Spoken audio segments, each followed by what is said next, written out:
What's the pettiest reason someone got fired? My coworker Isadora thought she was untouchable because her uncle was the regional manager. She'd show up 2 hours late, take 3-hour lunches, and spend most of her day online shopping while the rest of us covered her workload. The breaking point came when she started stealing people's lunches from the office fridge, not borrowing, straight up taking labeled meals and eating them at her desk while laughing about it.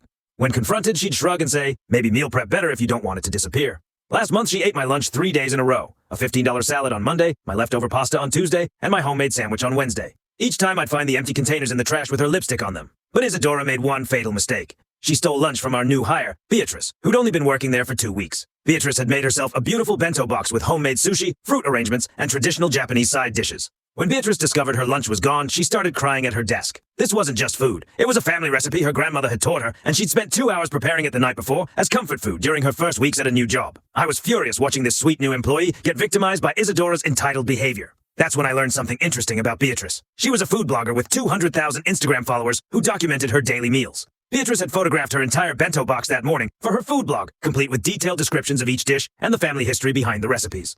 The photo showed her name clearly written on the container. When Isadora posted her own Instagram story later that day, showing herself eating the amazing sushi I made, Beatrice's followers immediately recognized the identical meal from her morning post. The comment section exploded. Hundreds of food bloggers and cooking enthusiasts started calling out Isadora for stealing not just the food, but the cultural significance and family traditions behind it. But here's where it gets beautiful. Beatrice's uncle turned out to be a prominent food critic for our city's largest newspaper. When he saw his niece's story about workplace lunch theft, he decided to write an article about office culture and respect for colleagues' personal belongings. The article went viral locally, featuring Beatrice's bento photos alongside screenshots of Isadora's stolen meal post. It became a case study about workplace bullying and cultural insensitivity. Our company's HR department saw the article when it started circulating on social media, with our company tagged. They immediately launched an investigation into Isadora's behavior. The investigation revealed that Isadora had been stealing lunches for months, plus arriving late, leaving early, and doing essentially zero work while collecting a full paycheck.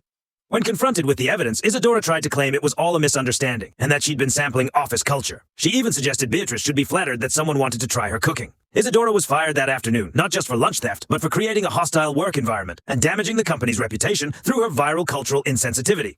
The best part? Beatrice's food blog gained 50,000 new followers from the incident, and she started a series about bringing authentic cultural foods to American workplaces. Isadora's final Instagram post was a generic apology that got ratioed by food bloggers worldwide.